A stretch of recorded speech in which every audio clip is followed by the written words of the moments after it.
So India win the fourth T20I against Australia. India take the series against Australia. Time for some takeaways. Let's start with the partnership between Jitesh Sharma and Rinku Singh. What a good partnership that was, and how exciting is it to think that this could very well be the future for India. This was a difficult game in many ways. They lost the toss, they lost their top three quickly, and Jitesh was playing his first game of the series. Rinku Singh, we know, has a much better record in T20 cricket chasing with the score and target in front of him. Batting first, not quite the same, but he batted superbly. He's a player who's high on confidence now, and he carried that confidence in what was a tricky period in the first innings, taking down the Australian bowlers early in his innings. He had the perfect partner in Jitesh Sharma, who represents clearly the way that India's batters want to play T20 cricket going forward. It's really important for India selectors to identify this and look at the players, regardless of the size of their score, and see whether they fit into the culture that the T20 team is trying to create here. It's really important these days to put in a score and a performance on the very first go, given how tough it is to make the Indian team. The fact that Jitesh played the game he did, played at the tempo that he did, and that partnership was crucial in giving India a score that eventually they were able to defend. So well done to picking Jitesh Sharma, who I would have really liked to see from the start of the tournament, but finally he's got his chance. And in a very tricky situation with just 2 games left in the series, he's put in a performance. And Rinku Singh just gets better and better. It's going to be really hard for the selectors to leave Rinku out of India's full strength 11 whenever we see that next. Next up, the spinners, who clearly brought the game back.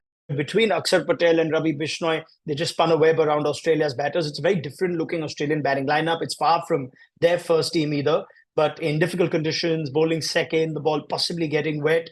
But the spinners really put the brakes on what could have been a game that Australia just run away with, given the start that they had. And well done to Suryakumar Yadav, who brought on the spinners early enough, identifying that the game was slipping away and it wasn't an above par score or a lot of runs that he had to play with. And the spinners did their job to perfection. They varied the pace. They were helped with Australia's batters playing across the line a bit too often, as Simon Katich pointed out on commentary too. But leaving that aside, spinners did a good job, and they ensured that the pacers would get away with a few expensive overs and yet see India on the right side of the result. From Australia's point of view, hard to be too critical in what's a difficult series for Matthew Wade and the Australian team management. Multiple players shuffling in and out of the team, given how they're rotating players around. But if you have to look at certain things, the point I just made in the last takeaway too, how they played spin would not ooze the Australian team management with a lot of confidence. Someone like Tim David is clearly still performed beneath his high reputation and expectations. And even the players coming in, with the exception of Josh Inglis, playing spin seems to be a real concern. And if we are expecting spin to play a part in the next T20 World Cup in the Caribbean, possibly in day games on slow surfaces, they're keeping an eye out on who plays spin well. Didn't quite see the best of that in this particular T20I. Yet, again, can't be too critical given what Australia are trying to achieve from this series.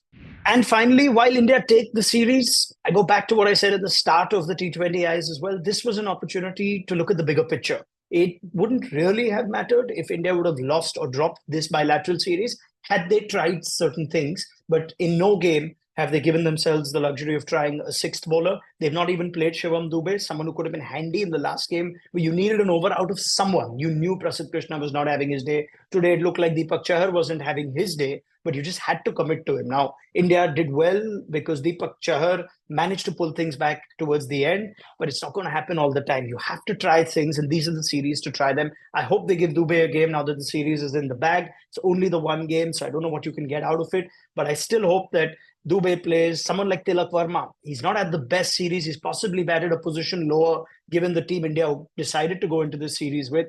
But to drop him for Shreyas Iyer, not quite sure what that tells you. Even if Shreyas Iyer would have got a score today, it wouldn't have made much of a difference. It's not like you learn something you don't already know. So again, India should look at the players that they see fitting into the brand of cricket that they want to play at the next T20 Men's World Cup.